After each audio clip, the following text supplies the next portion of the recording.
We begin by observing the city of Hong Kong on an ordinary day. Suddenly, a colossal tsunami strikes the city with devastating force.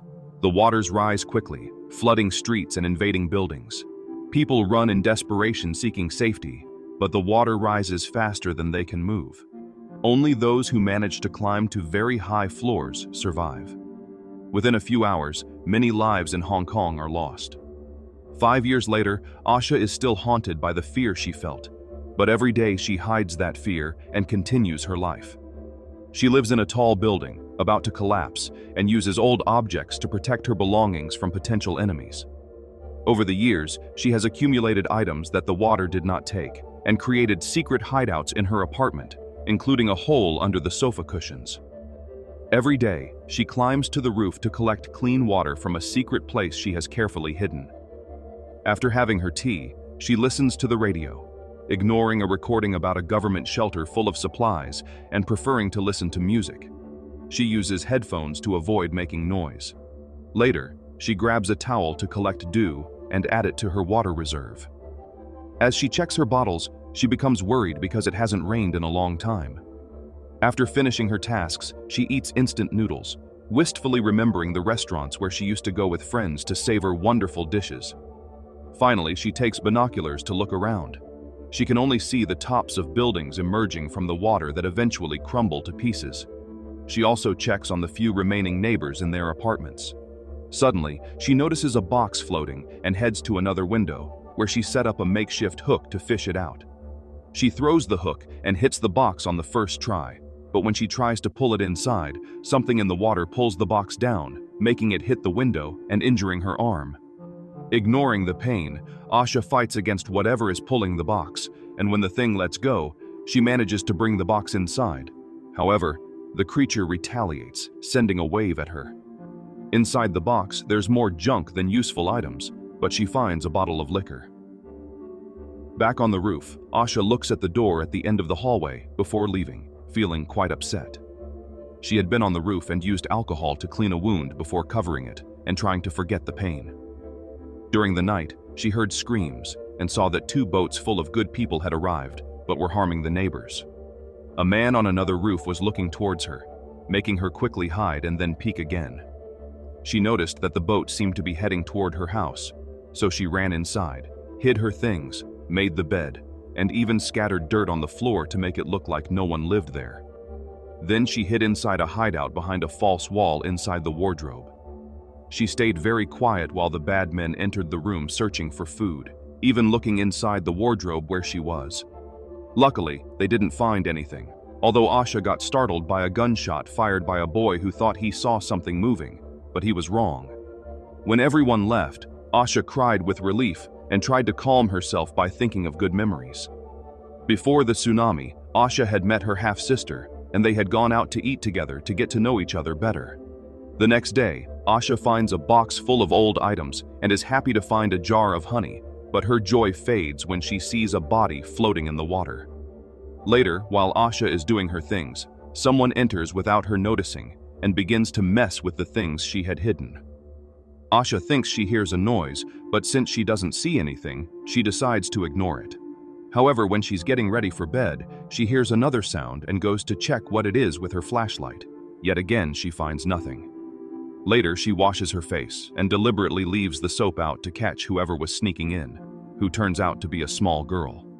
Asha grabs her shoulder to ask what's going on, but the girl kicks her and runs away, taking more things, even the flashlight that Asha had made, and walks down the hallway. She was about to open a door that held a mystery, but here comes Asha close, and the girl runs away again. That night, Asha dreams about the day she went to choose clothes for her sister's birthday party, and remembers telling her friend that she really wanted to move out of her parents' house. When she wakes up, Asha sees that some of her stored food has disappeared, so she starts following the empty wrappers on the floor and finds the girl sleeping and holding the flashlight. Asha doesn't want to wake the girl, so she decides to cook something. After the girl wakes up, she starts looking for other hidden places to find more things. In a fake electrical outlet, the little girl found an envelope with photos of Asha and her sister, but was discovered right away. The girl ran, and Asha rushed to put the photos back, but didn't see that one photo fell. Soon after, Asha made more noodles and took them to the girl, thinking about her sister's birthday. That night, the parents gave the family necklace to the sister, which upset Asha because she's the oldest daughter and thought the necklace should be hers. She fought with her mother and left in a fit of anger. Asha kept the necklace. The girl didn't want to eat, so Asha left the food there and went away. The girl ended up eating everything, and later saw that Asha had left a mattress for her too. She didn't sleep on it, but in the morning returned everything she had taken to Asha. For lunch, Asha made noodles again and left a portion for the girl to eat later on the roof. But the girl rushed up there and started imitating Asha, making them both laugh and become friends. This brought back good memories for Asha from before. When night fell, the girl decided to use the other mattress and slept near Asha, but started crying secretly. Asha said it's okay to cry and feel afraid. The girl misses her family but thinks she'll see her mother soon because she's making a boat to go meet her, and she said her name is Hey Hey. After a night of poor sleep due to bad dreams, Asha took Hey Hey to the roof to do their usual routine. Hey Hey was fiddling with the door and removed the tape that Asha had put on the latch. Then accidentally the door slammed shut and they couldn't open it from outside. Asha is sad, but Hey Hey quickly shows that she can pick locks and opens the door again. Later, when Asha is making more food, she notices her necklace has disappeared. At that moment, she hears noises and looks through the window, seeing that the thieves have returned. She asks Hey Hey to stay quiet while they wait for the thieves to leave. Later, while Asha is giving Hey Hey a bath, the girl asks if they can escape together, but Asha says no. She says this is her home and there's nothing out there anyway. Then Asha asks Hey Hey if she took the necklace, but Hey Hey denies it and runs away to another place upset that Asha thought this of her. At night, Asha eats alone and notices water is missing. She goes to check what happened and sees that Hey Hey used the water to clean herself. This made her remember when she heard that a tsunami was approaching nearby country and how she argued with her mother. Her mother wanted her to marry an Asian man and be an exemplary wife since Asha's boyfriend was English. During the night, Asha's bad dreams got worse and she saw many bodies in the water. Upon waking, she confused Hey Hey with her sister for a moment. Soon after, Asha showed Hey Hey how to use electricity in the building, but Hey Hey stopped to ask about a door at the end of the hallway.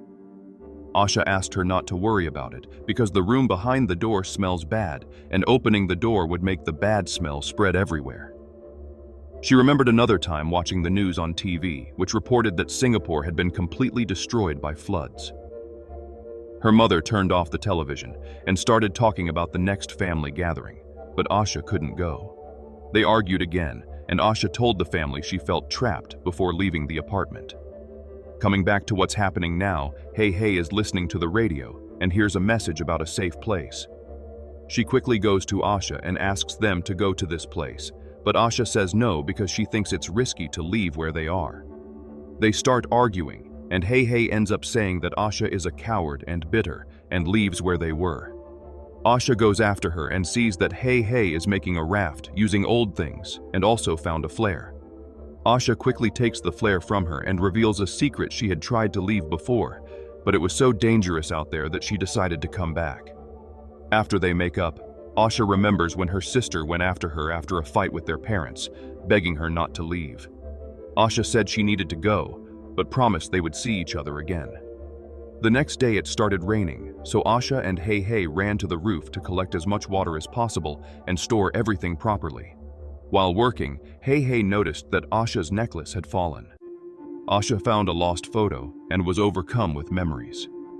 Hey Hey comforted her, reminding her that they had each other.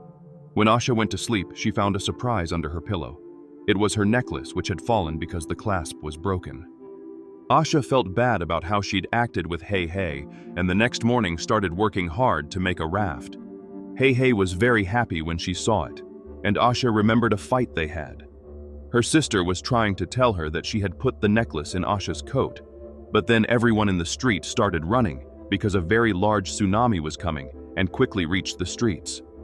Back to now, Asha decided to give the necklace to Hey Hey. Then the two started gathering things to put on the raft and set sail. Hey Hey was listening to the radio when accidentally the headphones came unplugged and the music started playing loudly. Asha ran to turn off the radio, but they heard thieves' voices outside. Scared, they quickly hid their things. Asha put Hey Hey in a hideout behind a fake wall in the wardrobe because only one person could fit there. Then Asha hid in a room that smelled very bad. The thieves entered through the window. Asha managed to hide in the smelly room in time, and there found old photos of her family, as this was the apartment where she lived before. This time the thieves were more violent and broke everything they saw, including a raft. One of the thieves entered the smelly room, made a face because of the bad smell, but continued searching and pulled some old sheets off of something. He found the bodies of Asha's parents, and this made him feel sick and vomit. Asha was also feeling sick and remembering the terrible night the water took everything, killing many people. Quickly, people started pushing each other to try to survive. Asha pulled her sister to a building to try to climb the stairs, but other people followed them. In the present, the criminals are taking food and looking at Asha's photos. A boy sees something different in the wardrobe, and the others help him open a hidden wall and grab Hey Hey. Asha hears this while hidden in a dirty room and remembers something else. While climbing the stairs, her sister fell and was left behind, trampled by people. Asha was very scared and continued climbing, not knowing her sister had disappeared until she reached the top of the building. Suddenly, Asha hears a frightened Hey Hey telling the others where she is, and the thieves find her right away, causing her to faint. When she comes to, Asha finds herself tied up, and one of the thieves, who is from another place, tries to do bad things to her. But right at that moment, his boss calls him. Right after, they take Hey Hey and everything they had taken to the thieves' boat. Asha is pulled out too, and upon seeing Hey Hey, she remembers her sister and understands that she can't make the same mistake as before. She tries to break free, but the man pulls the rope harder and she ends up falling in the water. Luckily, there's a broken CD nearby, and she uses it to hit the man, who gets so angry that he tries to drown her in the water. After fighting for a while, Asha manages to grab a flare that was in her pocket and shoots the man, who ends up dying. The other thieves hear the noise and return to the building but can't find Asha. When they split up to look for her, a big man hears Asha crying and goes after her. However, it's her trap. She makes him trip on a rope and fall. Then she takes a guitar and hits him until he stops moving. Right after, Asha grabs her knife and runs to a different room to turn on a radio. A thief is attracted by the sound, and Asha attacks him from behind, stabbing him with the knife, but he doesn't stay down and fights against Asha, throwing her onto a mattress trying to suffocate her. Luckily, she manages to grab the knife and wounds him several times until he stops moving. Finally, a female thief also hears a sound and sees a can with flames. Asha takes advantage of the moment, throws oil on the thief, and pushes her into another room. There, she sets the thief on fire and closes the door, leaving her trapped to burn slowly. The boss hears the screams and goes there. When he climbs the stairs, Asha jumps on him, trying to stab him. They start fighting, and the boss hits Asha several times before trying to strangle her. Asha doesn't give up and manages to grab a light tube. With it, she hits the boss until he dies, leaving everything dark. When she turns on the flashlight, a boy appears shooting. Asha runs to the roof. The boy follows Asha to the roof. When he goes out, Asha closes the door and traps the boy outside. The boy asks for help with an innocent sound of voice. Asha thinks about helping, but he starts shooting at the door, so she leaves. Only one thief remains on the boat watching Hey Hey. Asha tries to hit him with a weapon that looks like a harpoon through the window, but misses, and the weapon falls into the water. The thief goes to see what happened. Hey Hey tries to throw him off the boat, but the man grabs her, and they both fall into the water.